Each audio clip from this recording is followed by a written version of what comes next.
O sea, una vez que Dios te cree en el Señor, que es una cosa que sana, es que Él te aparta del mundo, Él te aparta. El estado final es la santidad. Ahora, entre ser santo y la santidad hay un proceso que se llama santidad.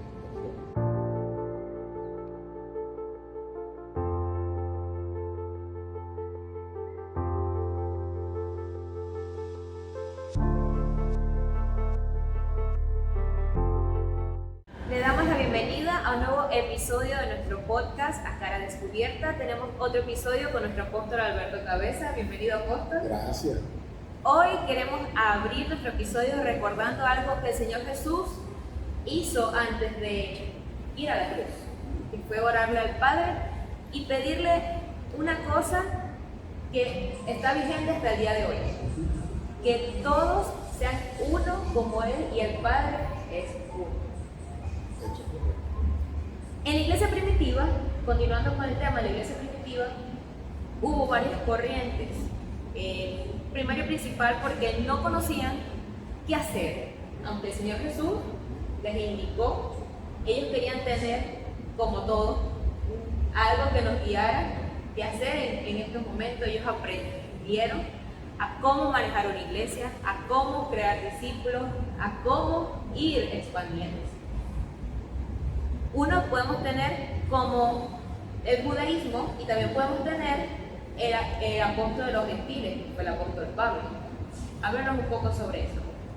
Bueno, en la transición, porque hubo una transición en el sentido de nuestro Señor Jesucristo, que da el fundamento a la iglesia.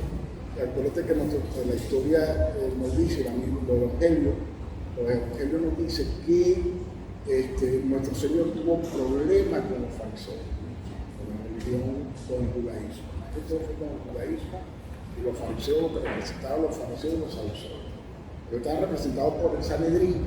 El Sanedrín eran 24 sacerdotes y ahí estaban el sumo sacerdote, estaban los que eran los escribas, los fariseos eran los intérpretes de la ley y los saduceos. Eran dos corrientes. Uno creían en la resurrección y otros no creían en la resurrección. Cuando él llega, él consulta la iglesia, los discípulos que quedaron y los convertidos, cuando comienza la iglesia primitiva, se convirtieron en varios fariseos. Estos maestros fariseos, dentro de la iglesia, comenzaron a tergiversar lo que era el principio del cristianismo. No había un teólogo que podía aclarar la parte de la transición del judaísmo al cristianismo. No había un teólogo, porque Pedro estaba allí, estaba Juan, estaba Santiago, estaban los primeros apóstoles, estaban allí, pero no había un teólogo como Pablo. ¿Qué pasa? En el concilio de Jerusalén, que está en Hechos 15, Hechos capítulo 15, verso 3 y 4, se levantan los fariseos, o sea, el ordenamiento para los gentiles. ¿Qué tenían que guardar los gentiles? Acuérdate que la llave se la entregaron a Pedro. Pedro va a Cornelio es gentil, se convierte, ahí comienza la primera iglesia gentil en la casa de Cornelio. No fue Pablo. Pero vino la iglesia de Antioquía. La iglesia de Antioquía ya es una iglesia fundada, no fue por Pablo, fue por los cristianos que salieron de Jerusalén por motivo de la muerte de Esteban, capítulo 7 del libro de Hechos. Ellos fundaron la iglesia de Antioquía. Ya cuando Pablo se convierte, ya existía una iglesia en Antioquía y existía la iglesia que estaba en casa de Cornelio. En la iglesia en casa de Cornelio el libro de los Hechos no lo destaca, nunca no lo destaca mucho porque fue una iglesia probablemente que se quedó tranquila allí, sino destaca solamente la iglesia de Antioquía, porque la Antioquía era el epicentro de las misiones. De ahí salió Pablo, salió Bernabé, cuando estaban reunidos. Eso es Hechos capítulo 7, Hechos capítulo 13, cuando dice apartarme a Pablo y a Bernabé para la obra que los comunidades. Entonces ahí surge la parte del judaísmo, hizo mucho daño al cristianismo. Ahora, no podía decir que no podía surgir el cristianismo todavía porque no se había establecido. El cristianismo viene y se establece más adelante, creo que un poco en el 50, 42, 50, que comenzaron a decirle a los discípulos, llamaron a los discípulos cristianos, en la iglesia primitiva. Entonces, ¿por qué los comienzan a llamarlos cristianos? Porque eran seguidores de Jesús. Primero lo llamaban lo del camino. Eso está en el libro, está documentado. Lucas lo registra. Entonces, ¿qué pasa? Los fariseos comienzan a visitar después, comienzan porque Santiago, la iglesia de Jerusalén era la iglesia central, era como la iglesia central, la iglesia madre. Y la iglesia madre tenía como la autoridad, en este caso, en el sentido, de supervisar la iglesia mayormente judía y mayormente la iglesia. La iglesia judía que eran fundadas por judíos, a veces practicaban judaísmo. Ojo acá, practicaban judaísmo. Cuando ellos llegaron a la iglesia cristiana fundada por Pablo tuvo problemas con ellos. Ahí tú ves la iglesia de los Gálatas, la carta de los Gálatas, la iglesia que está en Galacia, y usted ve toda la iglesia fundada por Pablo en Grecia. Tuvieron problemas. ¿Por qué? Porque, como te dije al principio, no había un teólogo que pudiera poner las cosas en orden, como dice Lucas. Pero Lucas puso las cosas en orden, son unos dioses. El libro de los Hechos, el Evangelio según San Lucas y el libro de los Hechos, fueron escritos en forma cronológica, porque Lucas dice que las puso en orden, todas las cosas las puso en orden. Ahora Pablo llegó a poner la doctrina en orden. Ahora, ¿qué doctrina? Pablo vino a enseñar todo lo que nuestro Señor Jesucristo nos doctrina de la ley de Moisés. Eso está concentrado en Mateo capítulo 5, capítulo 6, capítulo 7, está la doctrina, la regla de oro. Esa la enseña Juan en su epístola, la enseña Pedro en su epístola, la enseña Santiago en su epístola y la enseña mayormente la enseña Pablo. Ahora Pablo tuvo que venir, ¿por qué? Porque un teólogo. Ahora, ¿por qué a Pedro? Segunda pregunta, ¿no? La voy a hacer por ti. Okay. Porque dentro de lo que te estoy explicando, porque la pregunta que me está haciendo es amplia, ¿no? Ahora, ¿qué pasa? ¿Por qué Pablo, por qué Pedro no lo hizo? ¿Por qué Juan? ¿Por qué Santiago? Ahora, porque Pablo apartó todo lo que era el sentido religioso, porque el problema que tenemos ahorita. Todo el sentido religioso, Pablo lo apartó de un lado, la letra Pablo lo apartó de un lado, y Pablo buscó más que todo la revelación por el Espíritu, y se esforzó por la revelación del Espíritu. Él dice que hasta pasados 14 años fui a Jerusalén a los que eran apóstoles antes que yo para preguntarles si había algo de lo que tenían, para consultar algo que Dios les había revelado y nada les informaron ellos. Y más adelante Pedro reconoce que Pablo en todas sus epístolas hablaba cosas profundas que los indoctos torcían para su propia perdición. O sea, Pablo tiene que venir ahora, no era porque Pablo era fariseo, porque varios fariseos se confundieron y no pusieron en evidencia la doctrina, no establecieron la doctrina como la externación Pablo. ¿Qué hizo Pablo? Pablo entiende que tenía que buscar la revelación para poder dejar un fundamento. O sea, él interpreta todo lo que es el contexto del Antiguo Testamento, todo lo que es el contexto de lo que él conocía de los evangelios y establece el contexto doctrinal del Nuevo Testamento. 14 epístolas y 14 epístolas más el libro de los Hechos. O sea, el libro de los Hechos, al principio se conoce como el Espíritu Santo, estamos hablando de la iglesia primitiva, pero después se conoce como Hechos de los Apóstoles. Y Lucas, que fue el escritor, el Espíritu inspiró, Lucas pone, si tú estudias, Pablo, hay más hazaña, más en el contexto de la realidad, más protagonismo, si podemos llamarlo así, de Pablo que de Pedro, que de Santiago, que de todo, que de Juan, que de otro. ¿Okay? La pregunta está bien. Sí, porque ¿qué sucede? Que actualmente existe una controversia. Las personas consideran, lo dividieron así, imagino que puede ser de hace muchos años atrás, de que los apóstoles, los 12 apóstoles, solo se dedicaron al pueblo de Israel, en una división de pensamiento. Y el apóstol Pablo solamente se dedicó a los gentiles. ¿Por qué lo ven de esa manera? Pero ¿cómo el Evangelio llega a Pablo si ellos no hubiesen hecho ningún trabajo? Aunque quien se le acercó a Pablo fue el mismo Señor Jesús cuando tuvo el encuentro con él. O sea, el Señor Jesús, nuestro Señor Jesucristo, tiene que mostrarse a Pablo, tiene que llamar a Pablo, porque Dios es algo.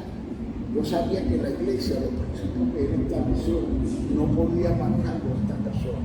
Tenía que buscar uno que era tan celoso en el judaísmo. Y él pensaba, este caballero, si yo lo convierto, este va a ser celoso en buscarme a mí para yo darle la revelación que yo necesito que se establezca, que se escriba esa revelación. Entonces no solamente se consigue a Pablo, consigue a un Lucas, porque Lucas, a pesar que es médico, el hombre anotaba todo y investigaba todo. Claro, entonces un médico investiga, un médico hace sus investigaciones, es un científico. O sea, el Señor tiene que llamar a un científico para que a través de su sapiencia en cuanto a la investigación, para poder Lucas que escribe dos joyas, dos joyas de la literatura bíblica que se llama el Evangelio de San Lucas, que es tan profundo, que fueron el libro de los Hechos nos da a nosotros el nacimiento de la iglesia primitiva, más que todo el nacimiento de la iglesia. Nos pone en el contexto de la iglesia de hoy. En el contexto de la iglesia de hoy, y lo otro es, vemos a un Pablo fundando iglesia, porque el libro de los Hechos de los Apóstoles nos da, es la matriz de todas las epístolas de Pablo. Porque él dice ahí que estuvo en Grecia, que estuvo en Corinto, que estuvo en tal parte, en Atenas, estuvo en tal parte, estuvo en Galacia, estuvo en Odisea, estuvo en Odisea. En la Biblia dice eso. Entonces después describe a esas regiones, en ese contexto. Ahí va a preguntar una segunda parte, o la primera parte de la pregunta que me estás haciendo, que tiene que ver que vamos a rebobinar, tenía que ver en el contexto de Adán. Háblala de nuevo, ¿cuál fue? Le que le estaba preguntando. Ajá, en el contexto de por qué los judíos, por qué ellos tenían que ir a la circuncisión, los dos. Ahora, porque el objetivo principal de los 12 del Cordero era establecer el Evangelio, más que todo, dentro de los judíos. Entonces Pedro escribe a todos los que estaban, los judíos que estaban en la dispersión. Entonces llega a Marcos, cuando Pablo se separa de Pablo y Bernabé, Pedro se lleva a Juan Marcos, se lo lleva y con Juan Marcos comienza a mitad. Y Santiago también escribe. A eso, la epístola de Santiago va a esa dirección. Que son los dos que hay registro de esos dos, de la circuncisión, de que escribieron mayormente. Ahora Santiago no tuvo con los 12 del Cordero, pero como pastor, que es lo que quería mencionar, como pastor de la iglesia de Jerusalén, como pastor de la iglesia, él estaba encargado de escribir a todos los judíos que están en la dispersión. Y nombra todo la ciudad, no sé si es Pedro o es Santiago, nombra la ciudad a referencia que tiene la carta. Hay una controversia que existió en el tiempo de la iglesia primitiva que también existe actualmente. Hay muchos que consideran la circuncisión como algo fundamental para poder obtener la salvación. Y para ellos fue una controversia porque no consideraban justo que la salvación fuese sin nosotros hacer algo, sino que más bien había que cumplir el libro de la ley, había que circuncidarse para poder acceder a la salvación. Y eso ocurrió anteriormente y actualmente está ocurriendo, tal vez no con la circuncisión en sí, pero también con una serie de parámetros puestos por hombres para poder acceder a la salvación. No sé llamarlo los judíos cristianos, judíos mesiánicos, o los buen llamados o los mal llamados. Esto tiene un objetivo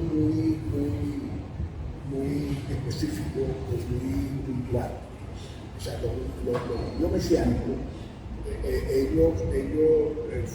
para atraer el señuelo, para atraer a algunos pastores no educados, que no han pasado por un estudio bíblico o seminario, o que no es autodidacta, ellos comienzan lo inducen para estudiar el hebreo.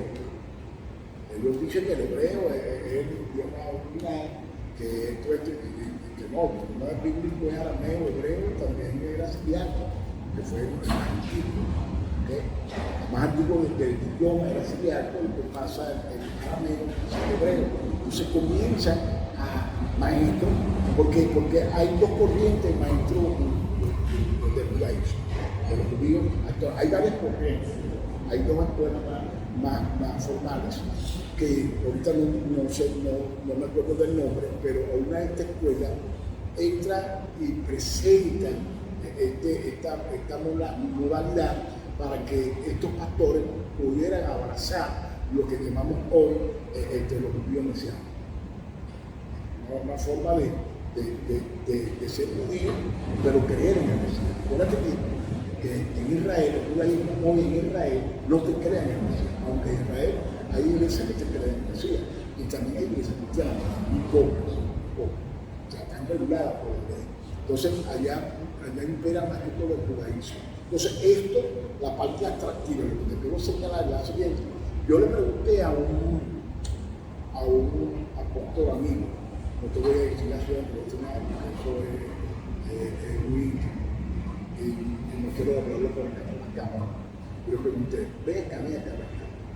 Ser sincero, ¿cómo vas a mentir? Yo le dije acá.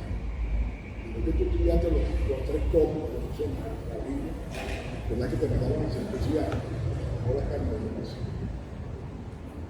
Y yo dije, ¿qué pasó? ¿Te cortaste el percurso? Estaba claro. Gálatas 5, 4, Gálatas 5, 4 y 5. Que si los judíos, el que se circuncida está obligado a guardar la ley. Y Cristo te obligaste, tú mismo te adaptaste. O sea, que la intención de estos judíos mesiánicos es atacar a estos ministros que una vez tuvieron a ley con sanción. Está claro. Por eso que yo no sé si te lo dije en la grabación pasada. Yo te dije que los dos libros del judaísmo, no los libros del judaísmo, la religión judía, odian más que todo el libro de los Gálatas, la epístola del apóstol Pablo de los Gálatas y el libro de okay. Entonces, ¿qué pasó? Ahorita esa tendencia ha confundido a la iglesia contemporánea, ha confundido. Ahora, él no es nuevo, esto tiene su tiempo, ¿verdad? Porque tú sabes que también la misma situación se presentó en la iglesia de Galacia, se presentó en muchas de las iglesias. Entonces Pablo tiene que recalcular nuevamente la doctrina. Él estableció la doctrina. Las cartas, las epístolas o las cartas pastorales escritas por el apóstol Pablo, es más que todo atacar los problemas que suscitaban.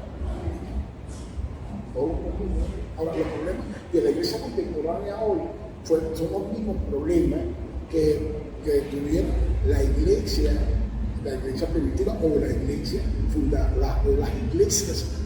el apóstol Pablo. Es normalmente todos los mismos problemas, el mismo espíritu, las mismas conductas y todo eso. La religiosidad va siempre permaneciendo atacando a la iglesia. Claro.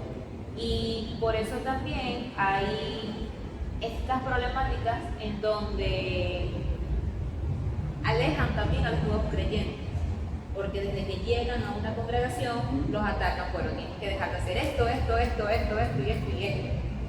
O eso lo acerca o lo aleja más.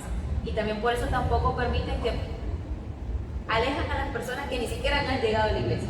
Por eso cuando se encuentran con algún cristiano que no cumple con este tipo de características, sale la típica frase: para ser cristiano como eso, prefiero no ser cristiano. Exacto, porque son normas. Ahora ven. Tú citaste Juan 17. Vamos a ir al principio, Marcos 17. Nosotros tenemos que estar unidos. Pero ¿qué pasa?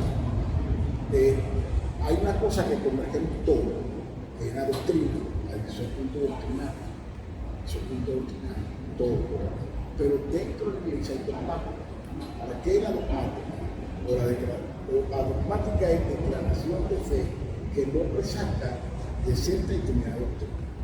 En un contexto general, todos guardamos la 16 puntos doctrinales, lo guardamos, ¿ok? Que tiene que ver más que todo con que la iglesia tiene que hacer, que viene de allá, de la regla de Dios, ¿ok? Entonces, ¿qué pasa? La dogmática o la declaración de fe que establece dentro de la iglesia, esos mandamientos del hombre. ¿Por qué? Porque eso está traducido en la palabra de Dios. Nuestro Señor tuvo el encontronazo con el fariseo. Marcos capítulo 7, verso 9, 13, capítulo 7, él llamaba la traducción de los ancianos, tradición de los ancianos. Nosotros que conocemos ahorita como el Talmud o la Tanás. O sea, son prácticas, eran prácticas de que los judíos, o sea, en función de eso, lo traían era una mala interpretación o una interpretación de la ley de Moisés. Y entre ellos estaban los culturales, todas esas cosas que tenían que lavarse las manos, lavar los jarros, todas esas cosas, era ordenanza. Una ley expresada por ordenanza. Cuando lo hago aclarar, creo que en Romanos capítulo 2, verso 14 al 16, donde dice claro, es tan tangible que ley expresada por ordenanza. Son 613 códigos que los judíos transmitieron de generación en generación. Hay cosas buenas que tenían que ver con los aspectos culturales, con cosas que no tenían nada con la doctrina, con la Torah. ¿En qué consistía la Torah? La Torah tenía tres grupos importantes de la Torah. Estaba la ley de Moisés, que respecta al templo, los salmos, que son todos los libros poéticos, y los profetas. Y también los históricos, los proféticos, era la estructura de tres estructuras dentro del Antiguo Testamento. Tres, que es el contexto los 39 libros que tenemos hoy de los 66, que usaban la Biblia que usamos nosotros, era con un día la teoría. O sea, ¿qué pasa? Que esto comenzó la ley de los así como se efectuó en los judíos y en los tiempos de Jesús había la práctica de hombre, la práctica de la tradición de los ancianos y los actos ceremoniales que lo estaban introduciendo dentro de la iglesia, así igual hoy. Ahora, hay dos extremos. El extremo de la conducta de que no te ponga, no te puta, no hay, y el extremo del libertinaje. Tenemos que hacer todo el equilibrio, porque tenemos que ir con el equilibrio. Y nuestro Señor Jesucristo nos enseñó esa parte. Entonces, ¿qué pasa ahora? Lo que quiero dejar para pasar a la otra pregunta. Eso es dogmática, reglas de hombre o declaración de fe que el hombre hace de cierta y determinada doctrina.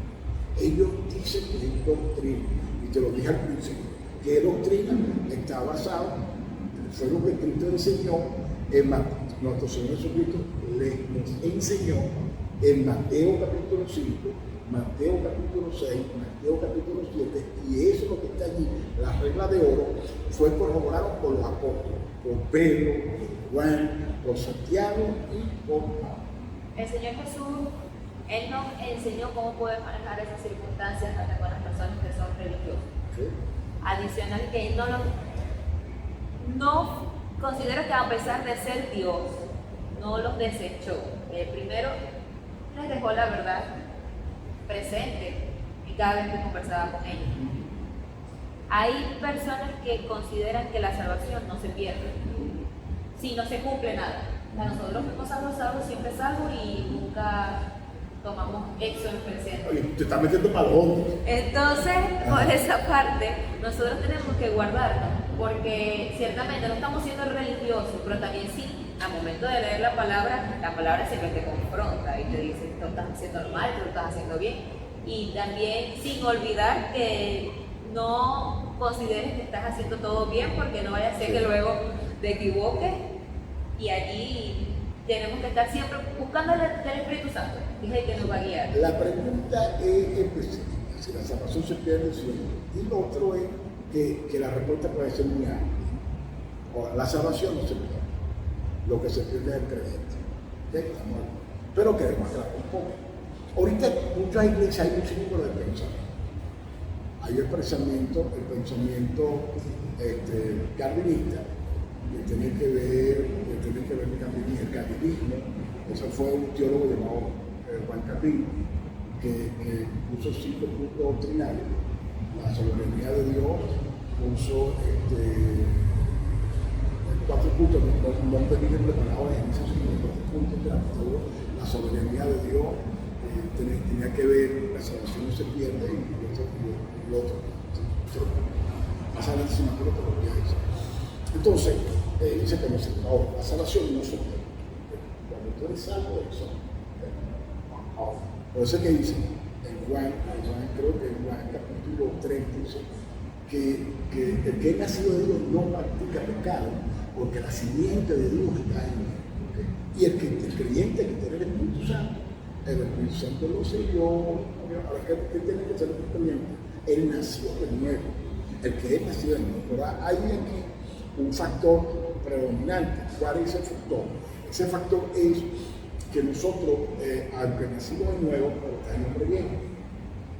Pablo dice que está viciado conforme a los deseos engañosos, en Efesios capítulo 4, verso 22. Entonces, tenemos el hombre viejo. Entonces, el hombre viejo nos puede llevar a nosotros a vivir en la carne. Y la carne nos puede llevar a nosotros a vivir. Por eso, Jesús dice, por los frutos los conoceréis. Dice, Señor, en Mateo 25, Señor, ¿cuándo te vimos desnudo y no te cubrimos? ¿Cuándo te vimos en los cristianos no fuiste a ver? ¿No te fuimos a ver? ¿Cuándo te fuimos a la cárcel y no te fuimos? Te hace la pregunta. Lo que no lo hicieron, el Señor dice así: cuando visita a alguno de mis pequeños, a mí también lo visito.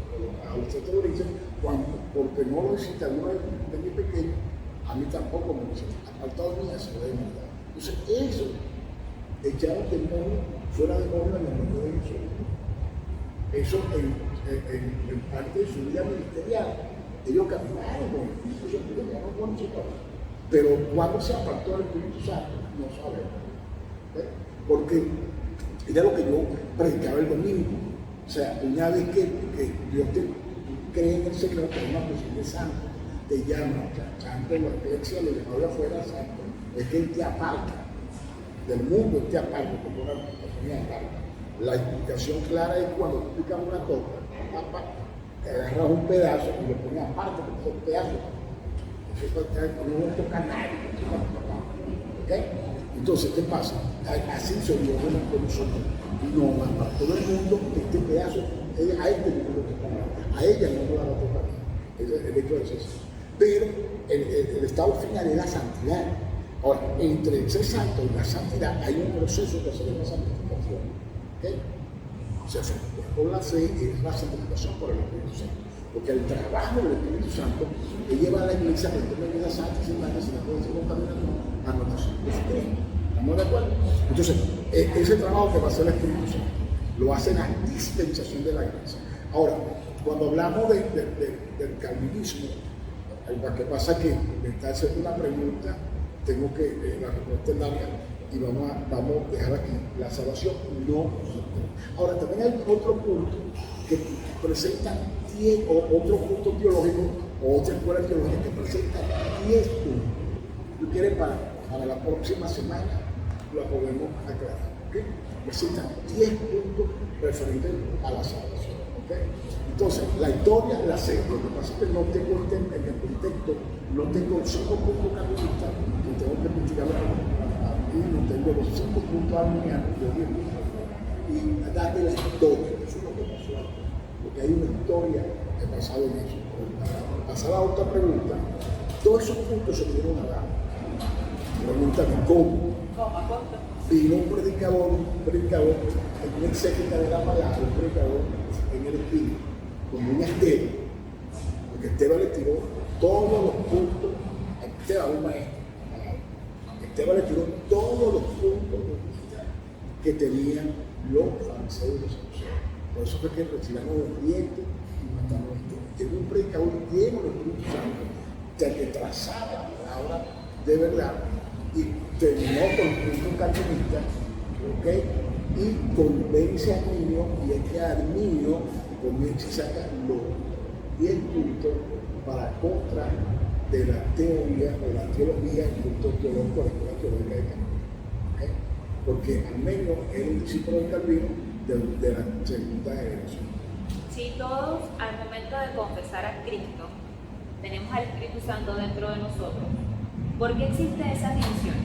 Porque por los diferentes pensamientos de cada persona. Mira, es diferente pensamiento. Ahorita, cada uno de nosotros, mira cómo se edifica, dice Pablo. Ahorita se ha presentado un problema. La iglesia tiene que ser conducida primeramente por el Espíritu Santo. Pero dentro del ministerio, del servicio, hay 5 oficiales, ¿okay?, que van a preparar a la iglesia como servidora de Cristo, para preparar a los santos para la obra del ministerio, para la edificación del cuerpo de Cristo. Dice Efesios, capítulo 4, verso 12. Pero ¿qué es lo que pasa? Esos 5 oficios tienen que ponerse de acuerdo. Y el gran problema que tenemos es que nadie quiere estar en su misión.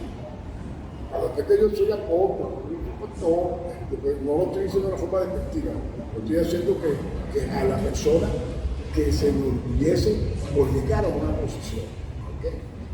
El apostolado es una honra, el pastorado es una honra, el ser profeta es una honra, de parte del tiempo. Porque muchos piensan que los profetas de hoy te lo comparan con el Antiguo Testamento. No, los profetas de hoy no tienen nada que ver con los profetas del Antiguo Testamento. Los profetas de hoy tienen una función en su llamado, una función en su ministerio que hacer y no está haciendo cosas locas por él. ¿Okay? Entonces, porque esas cosas locas o las cosas que eran certeras en el Antiguo Testamento, ¿okay?, ahorita hay profetas que están haciendo cosas locas que muchos públicos. El evangelista y el maestro de la palabra son un oficio bien honroso y que el hombre tiene, que Dios llama y le entrega un oficio de esto, tiene una honra muy grande delante de Dios, porque el servicio, o sea, Cristo le dice, el que me sirve, yo lo honraré, mi Padre le honrará, ¿okay? Y a donde esté mi servidor, ahí estaremos. Entonces, ¿qué pasa? Si me salgo un poquito, ¿qué pasa en cuanto a este fragmento de los ministerios? Los ministerios estamos para edificar a los santos, ¿me están entendiendo? Entonces, ¿qué pasa?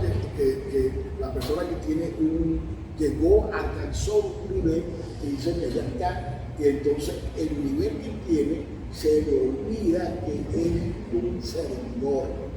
Todos nosotros somos servidores. ¿A quién le servimos? A la iglesia. O sea, Cristo vino para servir, no para ser servido. Y la otra parte que te quiero señalar, porque ahora lo vamos a tocar más adelante en otras entrevistas, es que Cristo nunca ostentó. ¿Okay? Nunca ostentó. O sea, ahorita hay pastores, hay apóstoles que pueden tener algo resultados que están. O sea, parece que la bendición es de Dios, pero no lo hacen con el corazón correcto. Entonces, ¿qué pasa ahora en este sentido con los ministros? O sea, ¿por qué se pierde? ¿Por qué se tergiversa la función y el objetivo del servicio a Dios y del servicio al prójimo, del servicio a los hermanos? ¿Por qué viene la división? Viene a través que el hombre, en tal sentido, no se pone de acuerdo al mismo punto en la unidad. O sea, porque una cosa es unidad y otra cosa es uniformidad. Y ahorita lo que también con todo es uniforme. Todos tenemos un uniforme. Ya, tú puedes tener un equipo para ganar poco, o sea, de béisbol, de básquet, de fútbol, para poder tener un uniforme. Tenemos un uniforme, tú lo ves, pero si no están unidos no van a ganar como no van a ganar partido. Tienen que estar unidos, tienen que verse un conjunto, verse un conjunto, no, en el hecho tienen que estar unidos. En estos días se volvía algo así, que él podía meterse por ahí un tal, por entró el otro compañero, que entró bien, el papel no lo fundó. Esa es unidad, en medio de la uniformidad. Entonces, pero piden las otras cosas, a los otros compañeros que estaban atorados para meter un gol, y tenía el otro, tenía que meterlo, pero no se lo puso. Y entonces, ¿qué pasa? En la iglesia, en el ministerio existe la parte del antagonismo y el egoísmo y la ambición desmedida, ¿entiendes? Por lograr ciertas cosas, y por eso no lo reconocemos ninguno de nosotros, y por eso no queremos ayudar al hermano. Y la otra cosa, el otro punto es que nosotros somos llamados, como te dije al principio, somos llamados para estar subordinados aquí en el Espíritu Santo. Estamos 5 dirigiendo una iglesia. Un apóstol, un profeta, un evangelista, un pastor y un maestro. Vamos a dirigir a la iglesia. ¿Sí? ¿Quién es el jefe de la iglesia? El Espíritu Santo.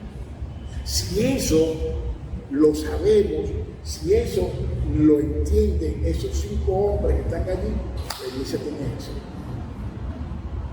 Va a tener éxito, porque hay la unidad perfecta de esos 5 hombres bajo el dominio del Espíritu Santo. Nadie quiere estar subordinado, nadie quiere estar a otro.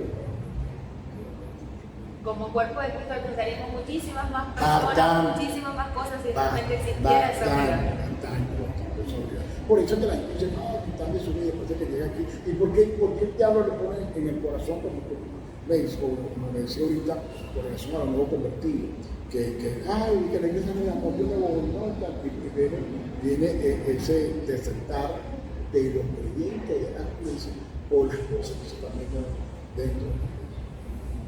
Tenemos que corregir eso como hijos de Dios, porque de verdad, sinceramente, si fuésemos unidos, imagínense, el Padre y el Hijo y el Espíritu Santo conocen todo el uno del otro porque son íntimos. Si fuésemos unidos, pudiésemos alcanzar y ya hubiese pasado. Pregúntame si se meten en nuestra iglesia las congregaciones políticas. No sé que aquí en la iglesia no sé que se metan.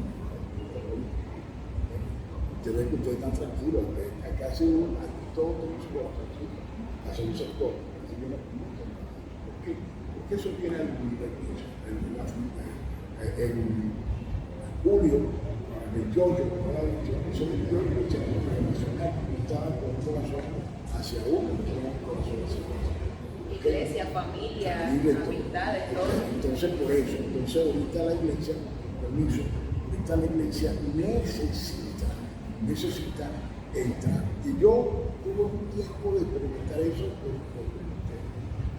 Hay personas que consideran que los profetas, los apóstoles, no están vigentes para este tiempo, porque dicen que los apóstoles fueron solo los que estuvieron con el Señor Jesús y los que vieron al Señor Jesús en el caso de Pablo. Sí, mira, en la iglesia conseguimos 4 niveles apóstoles. Primer nivel, nuestro Señor Jesucristo. Es el apóstol de nuestras almas. Eso está en el Hebreo, capítulo 3, creo que es ahí. No sé el texto, nuestro Señor Jesucristo. Segundo nivel, los apóstoles del Cordero. Pero son esos ellos vinieron al planeta, a la Tierra. Todos son judíos, los que fueron dados por Dios, porque tenían un ministerio disfuncional. ¿En qué consistía el ministerio de los 12 apóstoles? Primero, ellos en la Tierra son las masas, primero la masa por la que se puede Cristo, son las columnas de la iglesia. La lucha profunda y espiritual. Fueron las columnas que pusieron el fundamento. En Cristo se está la última piedra que pusieron. Ahora, ellos, el ministerio funciona. ¿Cuál es la otra fase? El futuro, la eternidad. Ellos murieron, pero ellos tienen que cumplir una fase que era parte de una profecía de que ellos se van a sentar en 12 tronos para juzgar a las 12 tribus de Israel. Por eso es que yo digo que el ministerio disfunción. Tuvieron en la historia, en el presente, la iglesia primitiva, la mejor de la iglesia primitiva que la pregunta, eran los que conducían a la iglesia primitiva, justamente con Pablo, y se van a sentar en 12 tronos, que dice el Apocalipsis, para juzgar a los testigos de Jehová. Nadie puede ser como él, nadie. Ahí no entra nadie. ¿Por qué? Por las características de su historia.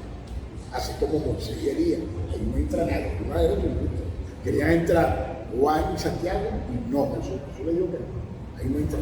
Entonces, ¿qué pasa? Viene el tercer nivel apostólico. Pablo no es apóstol. Santiago era un apóstol de la circuncisión. Santiago, pastor de la iglesia de Jerusalén, pero no tuvo por maestro. Usted es el hijo de María, medio hermano de nuestro Señor Jesucristo. No tuvo por maestro, también apóstol. Existió apóstol fuera de los 12. Y hay 28 en el libro de los fuera de los 12. 28 reconocidos, entre ellos mujeres, ¿okay? que no se acercan hoy. Ahora, ¿qué pasa? ¿Quién más? Bernabé, Sedna, Apolo, Priscila, Julia. Hay una diatriba que por los teólogos que si Julia era mujer orante, se acabó. Okay, entonces, ¿qué pasa?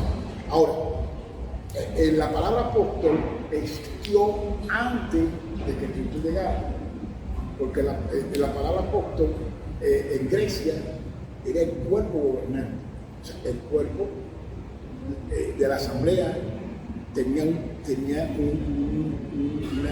una directiva o tenía un cuerpo colegiado que dirigía a la asamblea. Podría ser la asamblea en el sentido de reuniones, de juzgados o cualquier cosa, se llevaban apóstol. Y también apóstol era aquel que era enviado a conquistar al nombre de la reina o el nombre de la reina. O el que era enviado, él llegaba, conquistaba la nación o la ciudad en nombre del imperio. ¿Okay? Ese era un puntito, porque eso lo enviaba, era un general que lo enviaba a conquistar naciones y establecer. El término apóstolo es uno que es enviado. Nuestro Señor Jesucristo usó el nombre apóstolo, lo usó para crear su cuerpo gobernante. La palabra que él la expresía. El cuerpo, ya te voy a poner más en concreto, era el cuerpo colegiado que iba a dar dirección a través del Espíritu Santo a la iglesia. ¿Okay? Cuando te decía ahorita, o sea, un cuerpo, y el Espíritu Santo lo hizo bien. Ahora, hubieron más apóstoles. Estos apóstoles como Pablo, como Santiago, como Sedna, como Pedro, como Apolo, como Priscila, estos apóstoles, Bernabé, estos apóstoles que están en la Biblia, u otros también que están en la Biblia, okay, estos apóstoles en el tercer día. Okay. Ahora, el apostolado no está así. ¿Por qué? Llega al cuarto nivel, Efesios 4:11. Ahora, ¿por qué el cuarto nivel? Porque la dispensación de la gracia no ha terminado. Pablo no escribe en la ley. No me pueden decir que el apostolado quedó atrás, o los profetas quedaron atrás. Los profetas son para la ley, porque Pablo no puede decir. Pablo escribe en la gracia. Pablo escribe en la disposición de la gracia, no en la disposición de la ley. Entonces, ¿qué pasa? Si Pablo escribió y establece por el Espíritu que hay 5 ministerios, ¿qué quiere decir? Que en la dispensación de la gracia hay el apostolado. Ahora, que no es igual, la gran, lo voy a decir por acá por la cámara, la gran confusión que tienen algunos que dicen que el que Dios llama para que es enviado, ser apóstol, que es fundador de la iglesia, porque la iglesia que pastoreo la fundé yo y me han fundado varias iglesias. y todo, tengo varias iglesias bajo la cobertura. El Espíritu me envía a mí a hacer trabajo, funciones apostólicas en otros estados. Ahora, el gran error, yo no me estoy adjudicando que yo soy un apóstol como los otros, tampoco yo soy como Pablo, no.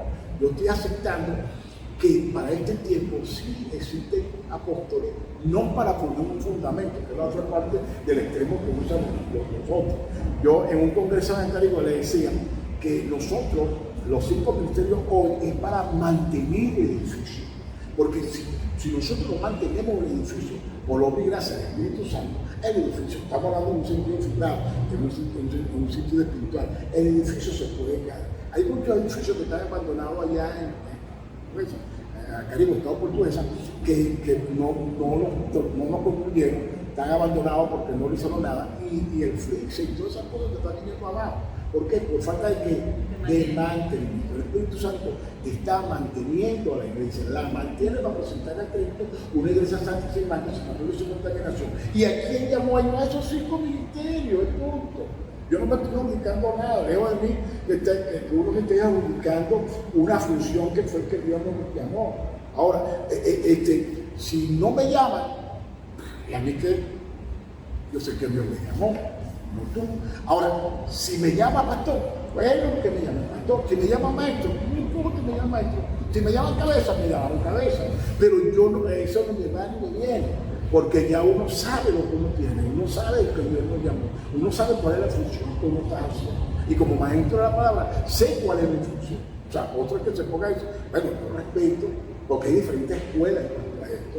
Hay diferentes escuelas, yo respeto esa función. Porque cuando yo entro a investigar, tengo ya 33 años, 34 años investigando lo que es el gobierno anciano. Cuando yo me revelo lo que es el gobierno anciano, que es el 5 ministerio, que es la tesis que yo defiendo, yo mi tesis sobre eso.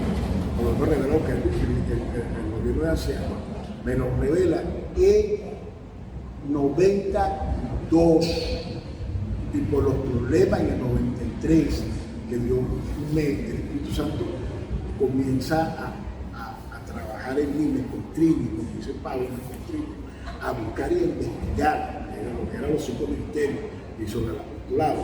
Por eso yo renuncio a una iglesia de los pastores en el 23.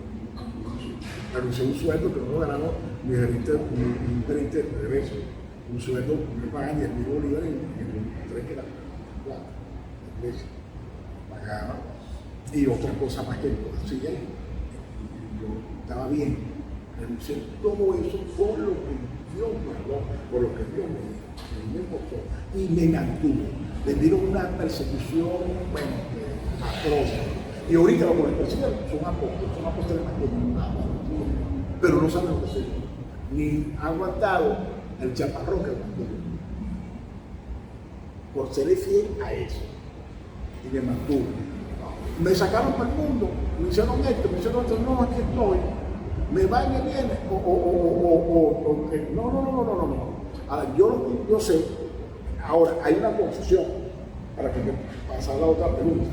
Hay una confusión que hay maestros que son eruditos de la palabra, pero ellos dicen por un medio que no citan apóstoles, por ver la contradicción, para defender, porque no puede defender, porque lo han trillado maestros que saben los originales, saben lo que significa la palabra apóstol, y saben y han estudiado en la parte de la historia todo esto sobre el apostolado. Dicen no, que no existen apóstoles, pero sí hay obra apostólica. Obra apostólica, que el Espíritu Santo tiene unos funcionarios para hacer esa obra, que no son los apóstoles. Claro, es más claro que eso no está. Y el Espíritu Santo hace como quien quiere, él llama a quien quiere. Yo le decía, este es un teólogo bien preparado, y este hombre ve lo que está diciendo. O sea,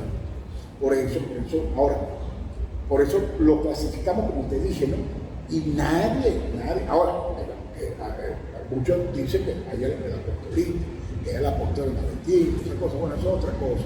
Y que hay falsos, sí hay falsos, hay verdaderos. Si hay verdadero, es falso. Como todo. Hay falsos pastores, como todo. Hay falsos abogados, hay falsos médicos.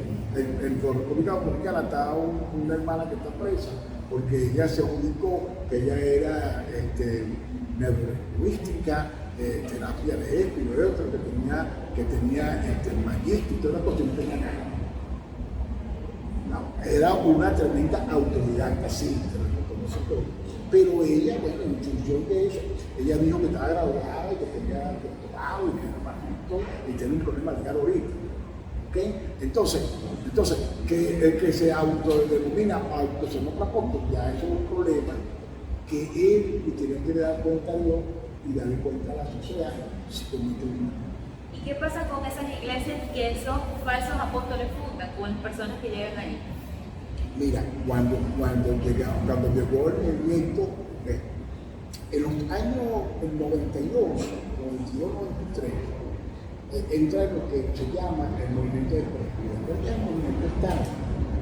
Lo que pasa es que no estaba en función, aparte de la economía bíblica, vamos a ver si hacemos una entrevista con la economía bíblica, lo tocamos lo anterior, pero vamos a tocar la hora. Entonces en el 92, 93, se insultan a Dios. Nosotros se puede hacer mensaje. ¿Okay? Para hablar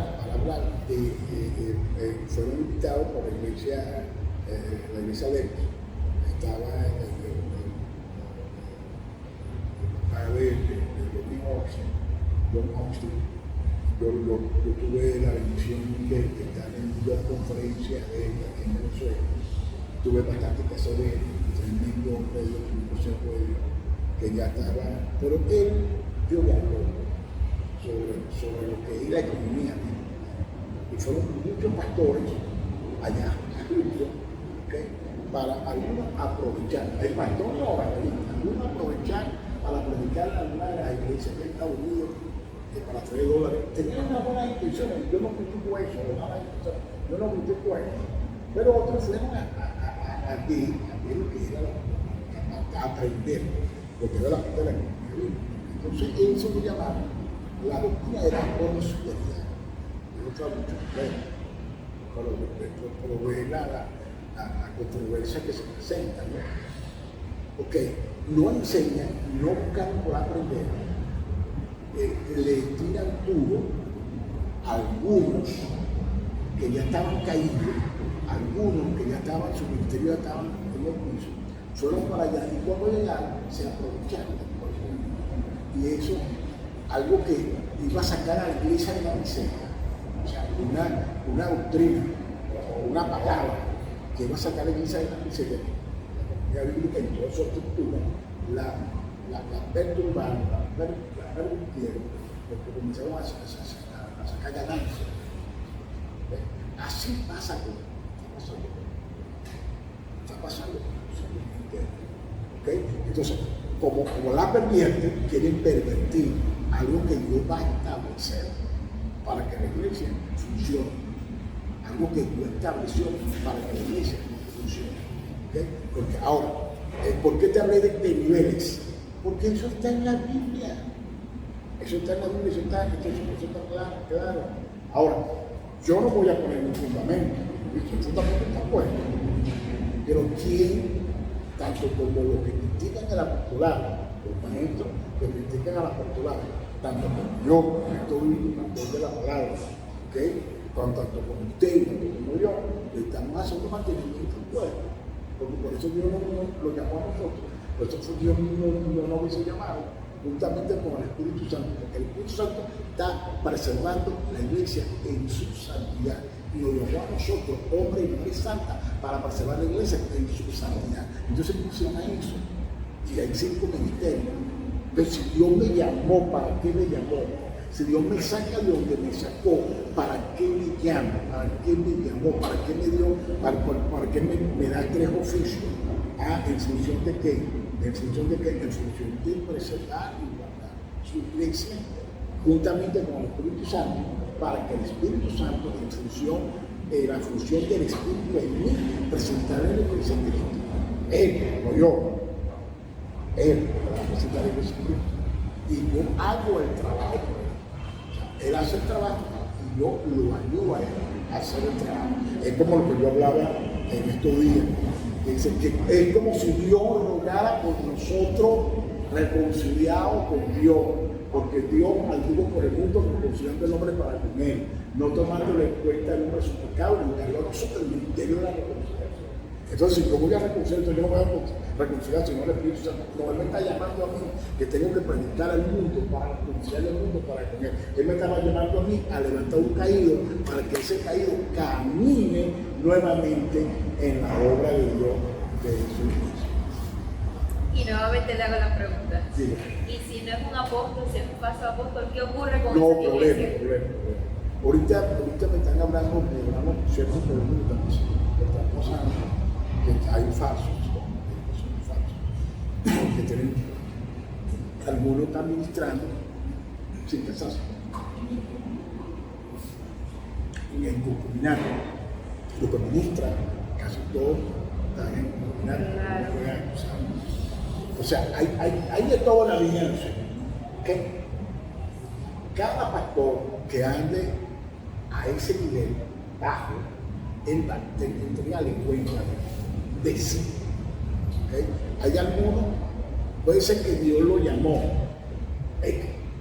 o puede ser que Dios lo llamó, salió destiempo, no salió en el tiempo de Dios, ni tampoco se puede. Porque todo lo que Dios llama lo pasa por el trigo, por el proceso, por el cedazo. Dios tuvo que pasar también por el trigo, por el proceso, por el cedazo, para poder yo entender hoy que no puedo jugar con mi iglesia y que no puedo jugar con los demás. Y ellos me dan cuenta, Señor, pero los discípulos que ellos tienen, Por eso, ahí es que tienen que haber cuenta. ¿qué ocurriría con ellos? No, que se pierden lamentablemente. Entonces, ¿qué pasa? Ahora me están, pastor me comentó eso y otro pastor más, hay muchas cosas aquí mismo, no en Venezuela, aquí en Estados Unidos. Y ahí está, que también la parte, no me toca también juzgar, porque no quiero juzgar en otro sentido. Ahorita el Espíritu Santo estoy ahorita en un nivel de no jugar a nadie, ni a mi propia gloria. Yo tengo un nivel ahorita de que tranquilo, quiero vivir una vida en paz, o sea, paz con el Espíritu Santo, con el Espíritu Santo, que dice la Biblia, que a los fornicarios, a los adúlteros, lo va a juzgar Dios, ¿no? Ahora, como me está haciendo esta pregunta, el que llega a ese extremo se mete, se va a meter en un tema con Dios y Dios va a dar la bendición. Eso si se arrepiente, no va a tener el mismo privilegio. Para terminar, 3 características de un hijo de Dios, un apóstol, un ministro que realmente sea de que tenga la presencia de Dios. Número 1, la primera es que usted esté convertido, arrepentido, convertido. ¿Okay? El creyente que está arrepentido y convertido, la primera característica es que tiene que caminar en la dirección del Espíritu Santo.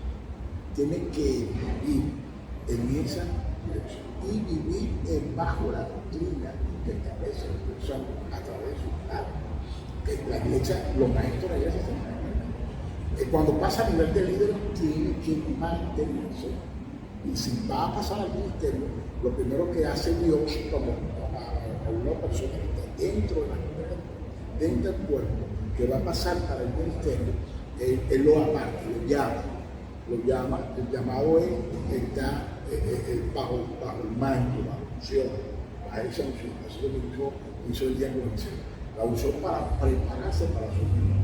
Y cuando ya llega el ministro, guardarse en todo sentido, a manejar la palabra bien, trazar la palabra de verdad bien, vivir una vida de santidad, guardarse, apartarse de toda fornicación, de todo adulterio, apartarse de todas esas cosas, vivir la doctrina y ser diáfano, transparente, tanto como el pueblo, tanto como la sociedad. Y cuidarse de no estar cometiendo ningún error.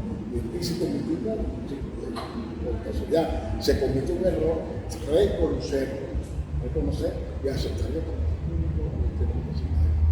De esta manera nos despedimos de este segundo episodio. Seguimos la semana que viene con un nuevo episodio. Les recordamos suscribirse, darle like y compartirlo con más personas para que también sea de bendición.